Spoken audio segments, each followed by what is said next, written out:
ये आशिकी के मोहताज नहीं है, you don't have to make it as Aashiqui. तो ये मेरी करियर में ये बहुत हो रहा था पहले से ही। I think your best work always becomes the comparison for other work, I think। मुझे पता है आपका नेक्स्ट क्वेश्चन ये होगा कि ये फैमिली से बिलोंग करता है, वो फैमिली से बिलोंग करता है।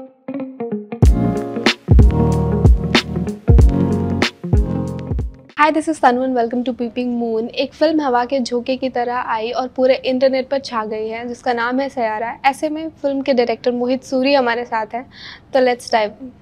Hello, welcoming you at Peeping Moon. Thank you so much Tanu, thank you so much. तो मैं और मेरे फ्रेंड डिस्कस कर रहे थे कि सैयारा शब्द का सही मतलब क्या होगा। मैंने बोला मैं डायरेक्टर से ही पूछ लूंगी, बता। हाँ, तो मैं भी एग्जैक्टली आपके तो मुझे पहले सजेस्ट किया था कि इस टाइटल का नाम सैयारा होगा, तो मुझे लगा था कि यार सुमन्ना घोष जो इस कंपनी में क्रिएटिव प्रोड्यूसर है मेरी फिल्म की, जिन्होंने पूरा प्रोजेक्ट सेटअप किया है, मेरे को लेके आई थी यहाँ पर। जब उन्होंने सजेस्ट किया था तो मैंने बोला अरे यार तुम मुझे हिट गाने का ऐसे टाइटल बहुत क्लीशे है, तो इसी चीज से नहीं इसका पोएटिक मतलब समझो। तो इसका डायरेक्ट लिटरल मतलब सैयारा का वो होता है एक हेवनली बॉडी, जो चाहे वो कॉमेट हो या प्लैनेट हो, वॉन्डरिंग एक प्लैनेट सा हो। पर इसका जो पोएटिक मीनिंग होता है, जब आप पोएट्री या लिरिक्स में यूज करो, तो उसका मतलब वो होता है कि वो एक हेवनली बॉडी या वो जो प्लैनेट जो आपके लिए बना है, ऑलमोस्ट लाइक अ लवर, जो आपकी एक सितारा या तारा जो खुद जल रहा है पर आपकी रात रोशन कर रहा है। सो आई थिंक वो एक लवर जो आपके लिए जीता है, आपसे दूर है, आपके लिए हमेशा केयर करेगा और आपका कभी हो नहीं सकता। तो मुझे लगता है ये बहुत इंटरेस्टिंग है, क्योंकि इनका रिश्ता ऐसा है, और क्योंकि ये फेम, मेमोरी, लाइट के से कनेक्टेड है ये फिल्म, तो मुझे लगता है इस सैयारा एक बहुत अच्छा टाइटल था। जी बिल्कुल, बहुत अच्छा टाइटल है। जैसा कि आपने अभी कहा, एक बहुत ही फेमस गाने का है, एक था टाइगर का गाना है सैयारा वे सैयारा। तो is there any connection between both the to a spy film and this? No, not the film, just the word.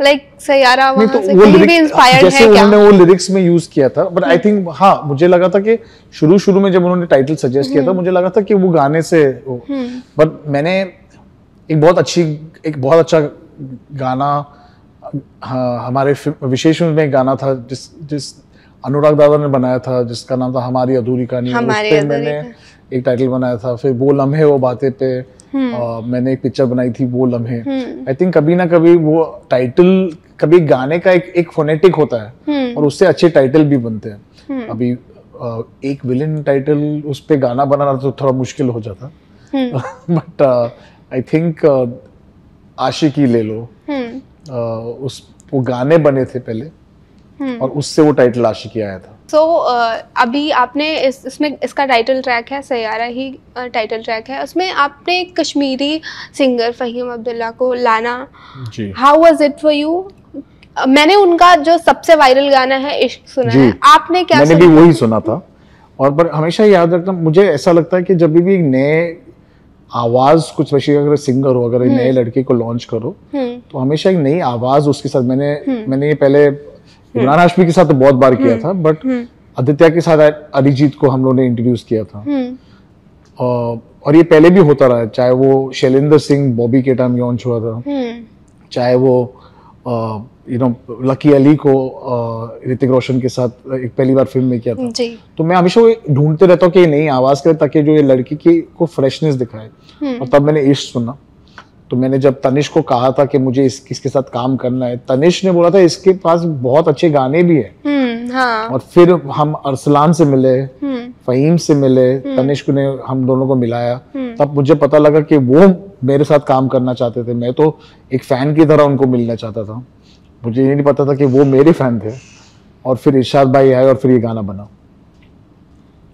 बहुत ही प्यारा गाना है, आई वुड से। एंड मेरे घर में मेरा भाई इज इन कॉलेज, वो पूरे दिन यही सुनता रहता है, जब भी मैं घर पे हूँ यही बैकग्राउंड। उसको जरा पूछते हैं कि सब कुछ ठीक है लव लाइफ में, क्योंकि थोड़ा ऐसा इसके लिरिक्स थोड़े डेप्थ में है। जी, ये पहला क्वेश्चन मैंने श्रद्धा को पूछा था, उसने पोस्ट जब किया था गाना पोएट्री के साथ, आर यू ऑलराइट, तो ऐसा आर यू ऑलराइट, क्योंकि मेरे गाने अक्सर तब सुनते जब लोगों की लाइफ में थोड़ा दर्द आ जाता है, तो आपको आपके भाई को कुछ पूछना चाहिए।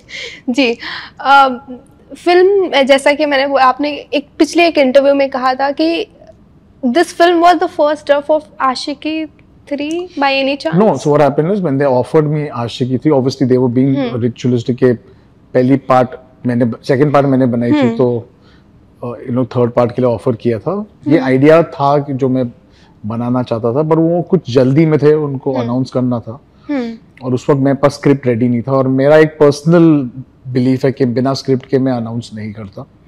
तो I obviously said I willingfully backed out, and उन्होंने they've taken someone who I have assisted, who's my senior, अनुराग दादा, and I'm really this thing, and he spoke to me and उन्होंने पिक्चर बनाई, बट वो idea मेरे साथ रह गया।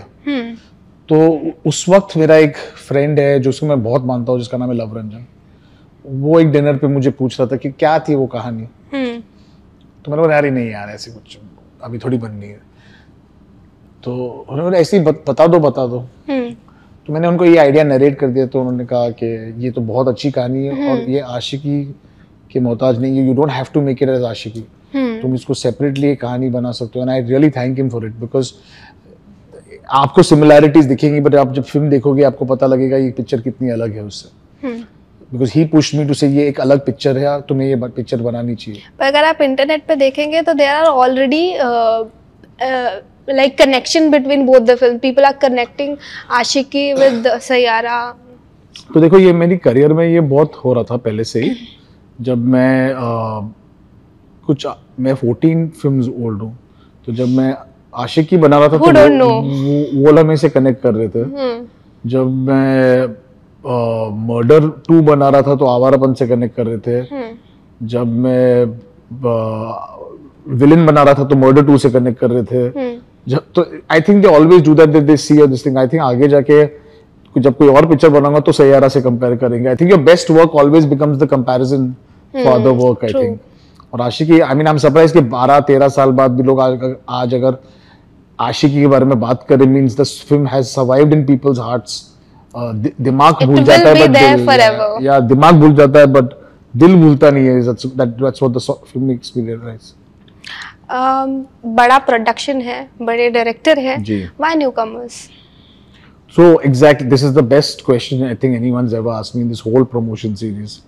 क्योंकि ये स्क्रिप्ट में कैरेक्टर्स का प्यार उस उम्र में होता है जब आपके करियर शुरू हो रहे हैं, और प्यार अक्सर पहला प्यार एटलीस्ट वो 18 और 25 साल की उम्र में होता है। मेरे को आदि सर ने वो क्लियरली कहा था कि between you and me we can actually get anyone in this industry to do this film, but अगर तुम कोई 35-40 ईयर ओल्ड को कास्ट करके हिट कपल को भी अगर ले लो, मेरा डिस्ट्रीब्यूशन टीम और मार्केटिंग टीम बहुत खुश हो जाएगा, बट तुम्हारी पिक्चर बिल्कुल नहीं चलेगी। पहला प्यार वो उम्र में होता है बिटवीन 20 to 25। और तो मैंने कहा था but yes sir in today's, उस वक्त सब लोग larger than life multi star cast film में बना रहे थे। उन्होंने पूछा था कौन बनाएगा फिर न्यू कमर्स का, इसे मैं बनाऊंगा। So I must give this credit to my producer कि they had the access to all the biggest stars in the industry, but they felt what was honest to this film is to cast it with newcomers. And Ahan को on board लाना कैसा हुआ? Ahan इनके system में था, he was doing a film with them pre-COVID. अच्छा. But he's someone who has been training with them for 7 years. I give credit to Shanu Sharma for that. Shanu Sharma उसको शुरू से लेके अब तक उसमें बिलीफ रखा है उसने। और मैं ऑनेस्टली ज़्यादा कुछ कहना नहीं चाहता हूँ। He's worked very hard. आप मुझे पता है आपका नेक्स्ट क्वेश्चन ये होगा कि ये फैमिली से बिलोंग करता है, वो फैमिली से बिलोंग करता है, पर मैं इसलिए हम लोगों ने जानबूझ के उनको कोई प्रमोशन किया, क्योंकि अगर वो फैमिली का हम लोग को क्रेडिट यूज करना, एडवांटेज यूज करना था तो प्रमोशन में यूज होता, पब्लिसिटी में यूज होता। हम उसका, आप जाइए उनको फिल्म देखिए for what is, for the trailer, for the music, उनकी फैमिली का उसको कुछ लेना देना नहीं है। See the film for what it is and then after that decide how he is. जी मोहित, मैं आपकी बात करना चाहूँगी। You have completed almost 20 years in the industry. जी। And रोमांस के शहंशाह शाहरुख खान होंगे, बट रोमांस को पर्दे पर लाने वाले शहंशाह आप ही हैं। How do you look back? I actually don't look back, ma'am. I don't. मुझे कल ऐसा लगता है कि मेरा पहला दिन शूटिंग का कल ही लगा था, like कल ही हुआ था। कोई आज भी याद है, गोवा में था, अक्टूबर के महीने में था, और इमरान और उदिता का सीन था, नाइट की शिफ्ट थी। बट आई फील अप्रिशिएटिव कि जहाँ से मैंने शुरू किया था उस पर थ्रिलर्स बना रहा था, और आज अगर जिस पार्ट का मुझे फिल्म मेकिंग में सबसे ज़्यादा मज़ा आता है, that is making a romantic, shooting a romantic scene, आज मुझे एक full fledged and the biggest company known for romantic मुझे बनाने, I am just very indebted and मुझे बहुत खुशी है मैं ये कर पा रहा हूँ. I just hope I can do it for the next 20 years more of my life. And Mohit Suri ने बहुत सारे लोगों को बनाया है, ये तो बट अगर आप किसी एक को बनाने का क्रेडिट लेना हो, लाइक कि हाँ यू कैन ओन कि हाँ इनकी सक्सेस तो कहीं ना कहीं मेरे तरफ से भी आई है, who will be that कोई भी actor? टैलेंट, आप कोई भी टैलेंट को क्रिएट नहीं कर सकते.